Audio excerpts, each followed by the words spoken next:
Hello guys, and welcome to another video from the Fat Campers. This one is a bit different because this is a setup video. So everything you need is in this bag. So we'll talk through what we've got. Right. First thing in the bag that you will need is a hammock. Doesn't have to be good quality, just has to hold your weight depending on how big you are. The next thing you will need is a tarp. This one is a 3x3 tarp. If you are in for a windy night or something like that, then I have a 4x3 tarp as well, 4 meters by 3 meters, which just keeps me that little bit drier and allows me a little more space to put my bags. So that's that. Then you will need some good paracord. I got this from B&M Bargains. I think it was about £4, and that is 25 meters, which is more than enough for a few trips. The next thing you will need is pegs. I tend to only use 3 just to peg the back of my tarp down and then have the front of my tarp open so I can look out. And then to hang your hammock, I use straps like these, just ratchet straps, probably about 2.5 meters long. And with the hammock that you buy, it comes with tree hugging straps, so they go around the tree and then you can put it through the hole of where you need it. But these, you can stick that through there and then you can adjust it to however long you want it. So there's the straps. If you are feeling cold, we have an under hammock. I always take this just in case, because if it drops below maybe 6 degrees, 5-6 degrees, then you will start to feel it on your back. I've got to run you through the costings of how much this setup is. So for both a hammock and my tarpaulin, this was £27 on eBay. The ratchet straps come in pairs, so you'll only need one set of them if you find the right tree distance.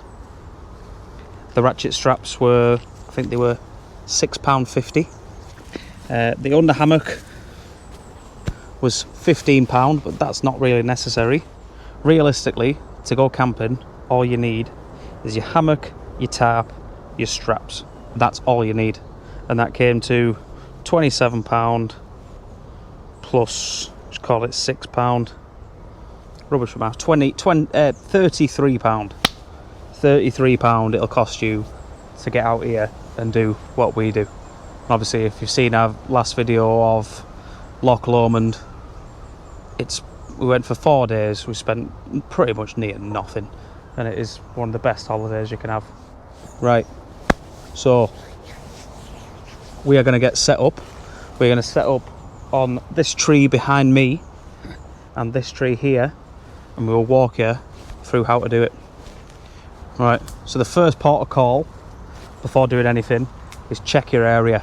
Check for dead trees that aren't going to fall on you at night, and just take any of the shrubbery down which is in your way. So obviously I've got this little tree here. I brought my saw with me, which was an expensive purchase, but this will just get rid of what I need to. So I'll chop this down.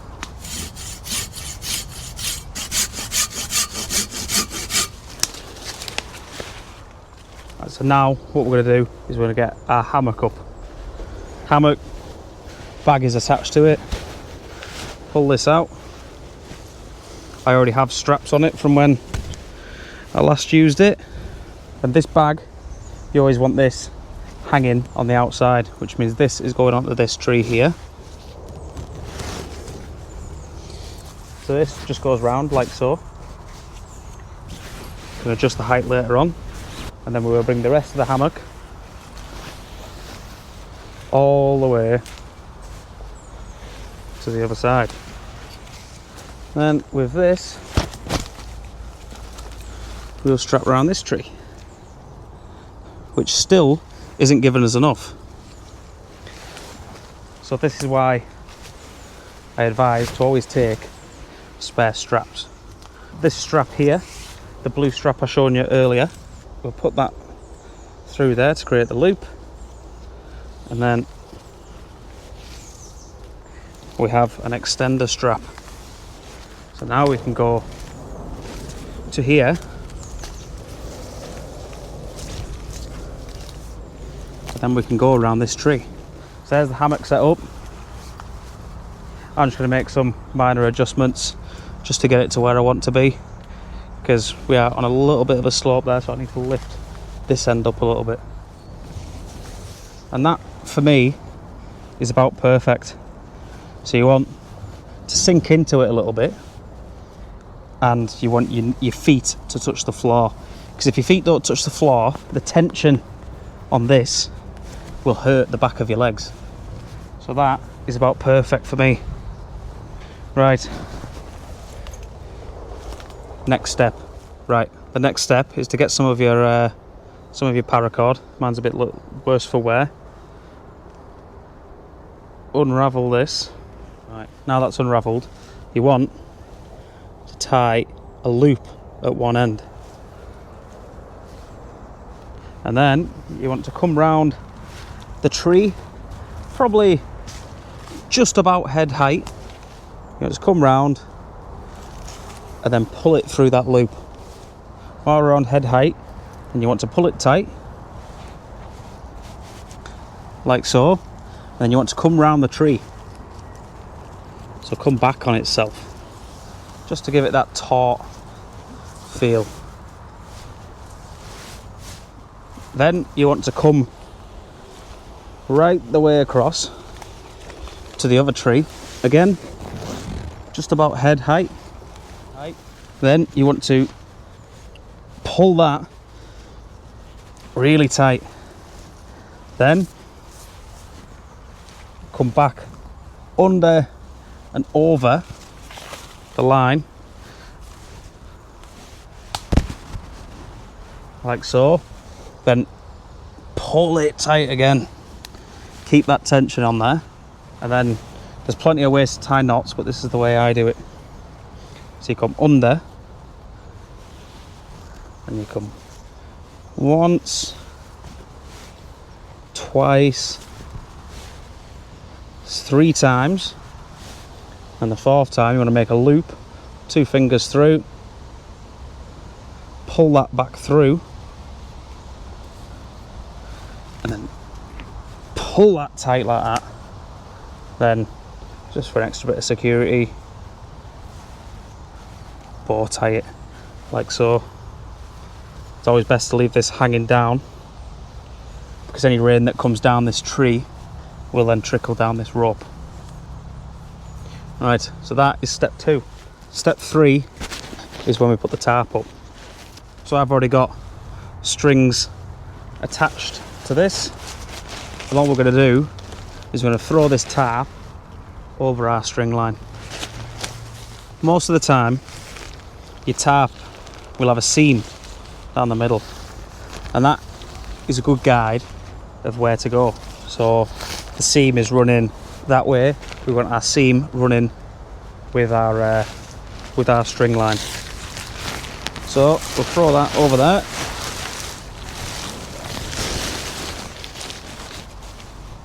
So if you can see, our seam is running straight down this ridge line and ends there. But what I like to do is, because the back of my tarp doesn't quite reach all the way to the floor, so about 100 millimeters, it's about 150, 200, I just tend to pull it back a little bit. Same on the other side.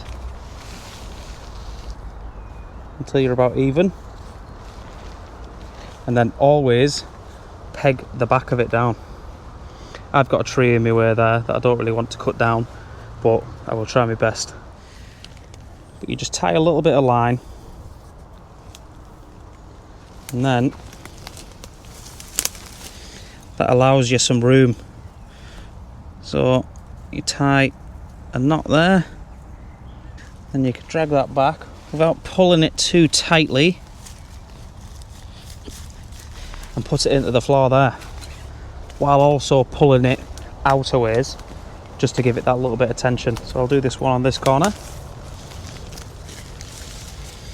Again, this isn't the best because I've got a big tree in my way. So that is pegged somewhere near now. Obviously it's not tight. I'll pull it a bit tighter. The ground just isn't the best here either.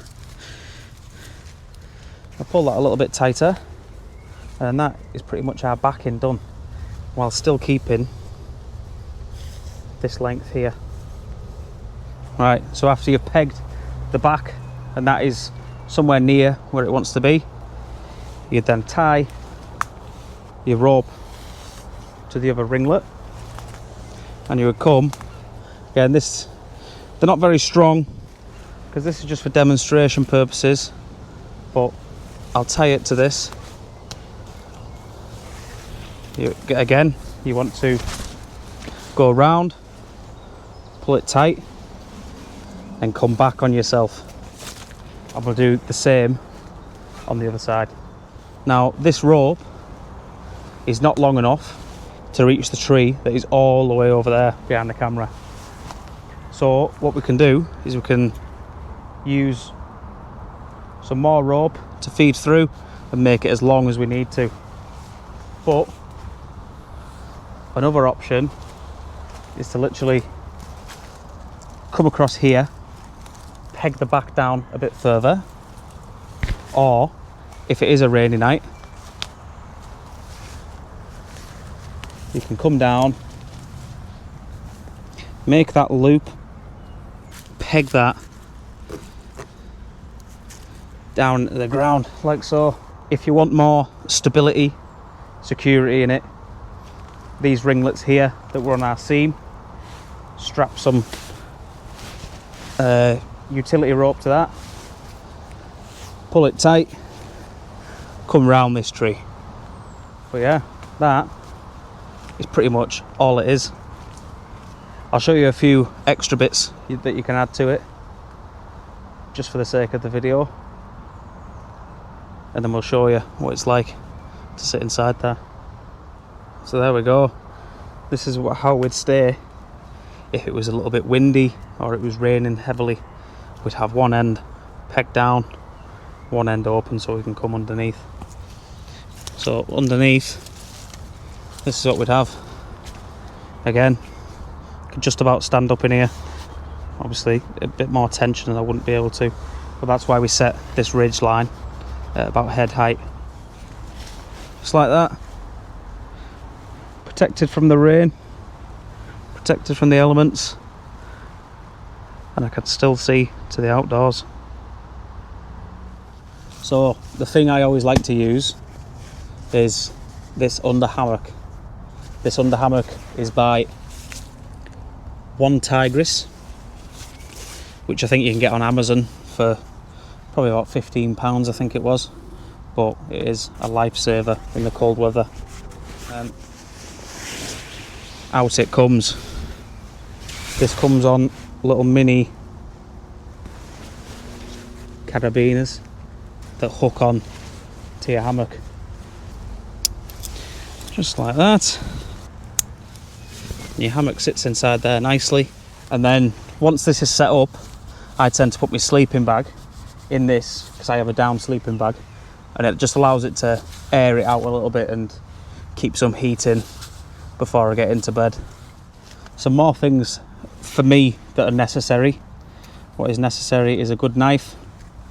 I have this one here. It's a little bit worse for wear, I could do with a little sharpen, but I think that was about £15 off think I got this one off Amazon. Again, I mentioned it in a few of my videos. This is the Silky Big Boy folding sort. Oh, it's getting tough now. Like that. That'll cut any tree down. This cost £90 off the Silky website, but it comes with a lifetime guarantee, I'm pretty sure, and it is still as sharp as the day that I bought it. It's probably about 18 months old now, and I wouldn't use any other saw. And the last thing that I think is a necessity is the axe. So this is just a roughneck axe, but this was, I think it was £21 on Amazon. But again, these things aren't a necessity to just get out there and do it. To get out there and do it, you need a hammock, a tarp, and some cord. That's all you need. But normally your hammock and tarp come with cord and come with tree hugging straps. You don't need to buy these extras. I just think it's a lot easier. So it costs you £33 altogether for the bare minimum of the hammock and the tarp. Why wouldn't everybody do this? I mean, if you've watched some of my videos, you know what we get up to, you know what the crack is. We just sit here, chill, have a few beers. We've done 4-day trips, we've done week-long trips, all just under one of these. £33. So I advise anyone to get out here, buy the hammock and tarp off eBay, just get out and have some fun. That's enough preaching and waffling anyway, so I'm going to take all this back down and then we'll catch us in a bit.